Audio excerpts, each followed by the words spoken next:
What's going on, everybody? Welcome back to Living in Jacksonville, where we discuss everything you need to know about living in Jacksonville, Wilmington, and surrounding areas. I'm Avery. I'm with American Home Team at eXp Realty, and in today's video, we're doing something a little bit different. I'm turning Surf City upside down and explaining to you guys why people are fleeing Surf City, North Carolina.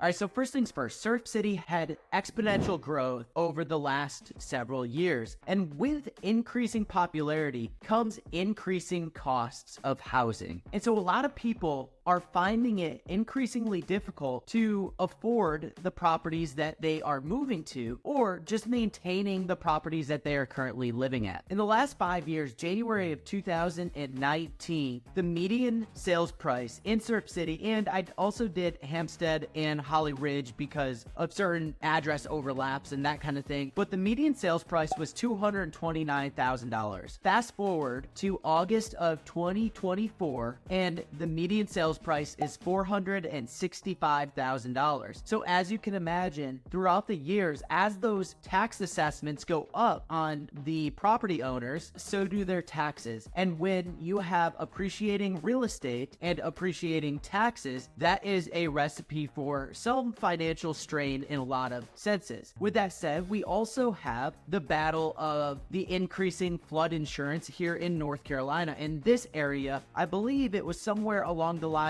of 44% increase for insurance in this area. So when you're already paying a pretty penny for flood insurance and wind and hail because you're right on the coast, an increase of 44% or more, or even a little bit less, I mean, any increase is going to be a recipe for financial strain. So a lot of people are moving out of the area simply because they can't afford it anymore, and they're moving to areas that are a little less expensive, further inland, maybe not so close to the coast where they need to carry flood insurance. Even if you're in a flood zone X, I highly recommend it. So let's chat about that in the future. But people are moving inland because of the flood insurance costs. And then, not for nothing, we are in a tourist area. We do have a lot of great food in this area. And yes, that means that we're paying market price for the seafood, which is a little bit more expensive than what you would get at the grocery store. We do have great options as far as food availability and just the options to go shopping and stuff, but it is a little bit more expensive simply because we are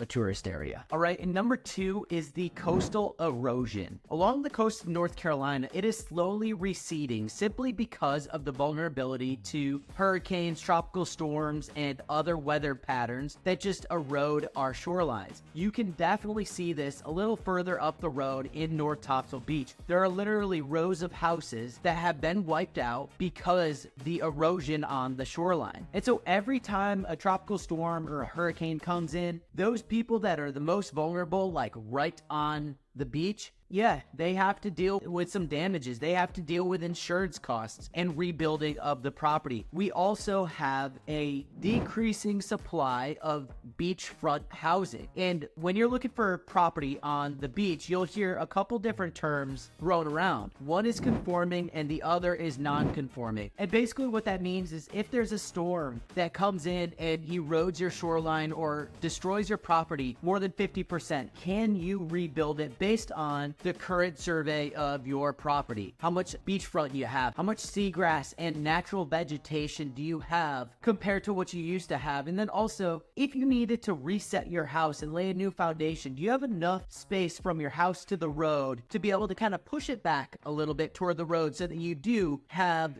some separation from the beach? So you'll hear the CAMA thrown around a lot when we're talking about coastal properties, simply because we want to make sure that you have conforming lot and you're going to be able to rebuild your property. But when Hurricane Florence came through, a lot of people suffered from the erosion and their homes being destroyed and not being able to rebuild simply because they have a non-conforming lot. So definitely something to think about if you're looking to move to the Surf City region. Surf City is pretty good with regard to a lot of the properties being conforming lots, but there is a little stretch that pretty much all of them are non-conforming. So you're going to want to pay pay attention to those lots and whether or not you can build in the future if your home is destroyed by a hurricane or some kind of tropical storm or any other weird weather event. As you've seen with Hurricane Helene, as you've seen with Hurricane Milton this year, catastrophic hurricanes, catastrophic tropical storms, something that is very important to pay attention to. So if you are still interested in Surf City after this video, we'll have a discussion about that, and we'll discuss whether or not these homes that you're interested in are unconforming lots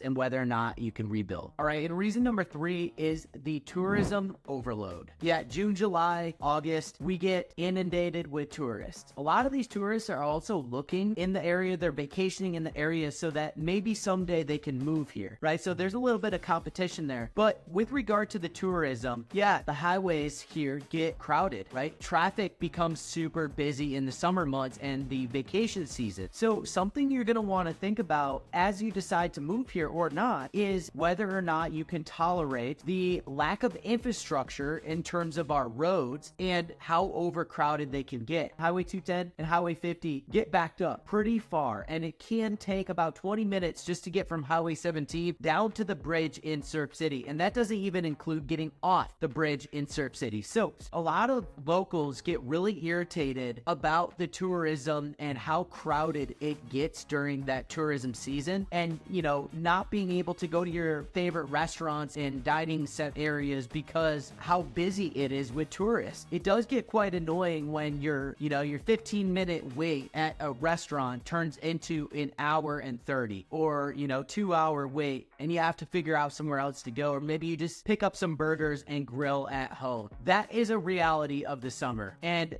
with the mild climate that we get for so long out of the season here, so long out of the year rather, vacationers come throughout the year. We do see it die down at the end of August, but it can still get busy throughout the year. So something to think about, and that is a big reason that people are moving away. They want to be in a less crowded area with a little bit more infrastructure so that the roadways and things like that don't get overpopulated. Now, with that, and also reason number 4 that people are fleeing Surf City is the lack of job opportunities. Tourism is our lifeblood in Surf City. It's the biggest industry that we have. And so when you're looking at getting a nice, secure job, it's very hard to do. When we have, souvenir stores, when we have restaurants and bars and distilleries and things like that being the lifeblood of our economy here in Surf City, it makes it hard to get that manufacturing job. It makes it hard, because you're going to have to travel down to Wilmington for any big,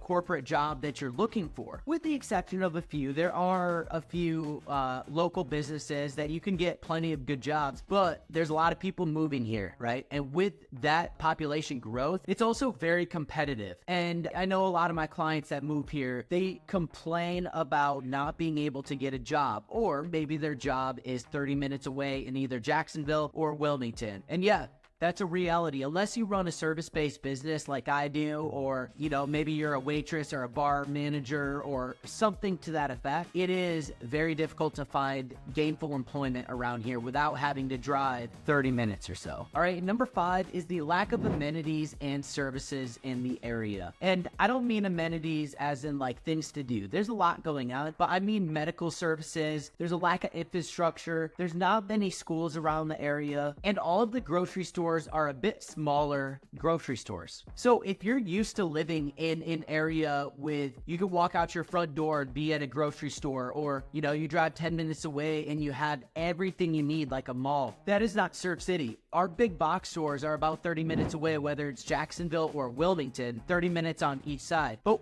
we do have smaller medical facilities and like little urgent cares and stuff, but we don't have big doctor's offices or hospitals. You will need to get into Hempstead, Jacksonville, or Wilmington for those big hospitals, those big emergency centers and things like that. Now, Hempstead is only about 15 minutes away, and you can get, Hempstead's booming right now. It is growing so fast, and there's an increasing number of medical facilities, urgent cares. There is a new Novant Health right on 17. And so, you know, all of these things are becoming available. But in the meantime, if you're used to having all of those big city amenities at your front door, Surf City's not going to be the place. And that is a big reason as people age, they move out of Surf City because your closest ER is 30 minutes away. And that can be life or death when you're talking about, you know, your old age or, you know, life and death situation. So something to think about. If you are looking, I mean, my wife and I, we're expecting a baby and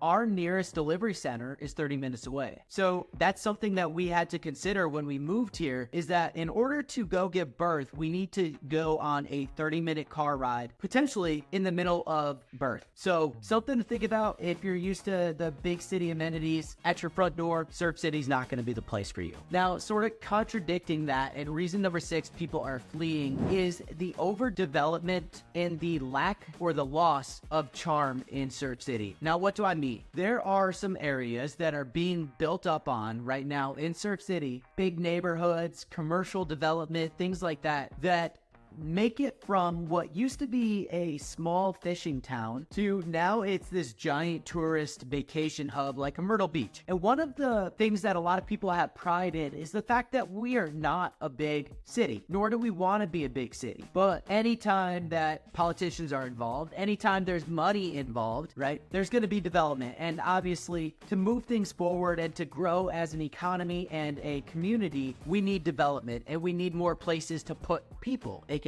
housing, right? But a lot of people are moving out because it's not the town that they once knew. That small hodunk fishing town that everybody knew everybody. You could go out on the pier and go fishing and you knew the person fishing next to you. It's not like that anymore. And so yes, it is being developed. Would I say overdeveloped? I don't know. I mean, I think a couple of years from now it's going to be overdeveloped where every stretch of ground is going to be developed on maybe a housing complex or a storefront. But once again, it's kind of a necessary evil. It is one of those reasons that people are fleeing Surf City though. All right, so there you have it. The limited job opportunities, the overpopulation during tourist season, the overdevelopment that the community is seeing right now, the lack of amenities within arm's reach right out your front door. These are all reasons that people are choosing to leave Surf City. Now, if I didn't scare you away with, you know, the hurricane threat and the susceptibility to flooding and things of that nature, feel free to reach out to the phone number and email address on the screen. I would love to help you. In fact, my number one priority in the real estate business is to help people relocate to beautiful southeastern North Carolina. And if you have any questions, comments, concerns, I would love to hear from you. So once again, phone number, email address on the screen. That is the best way to get in contact with me. But until the next video, guys, peace. We'll see you later. Bye.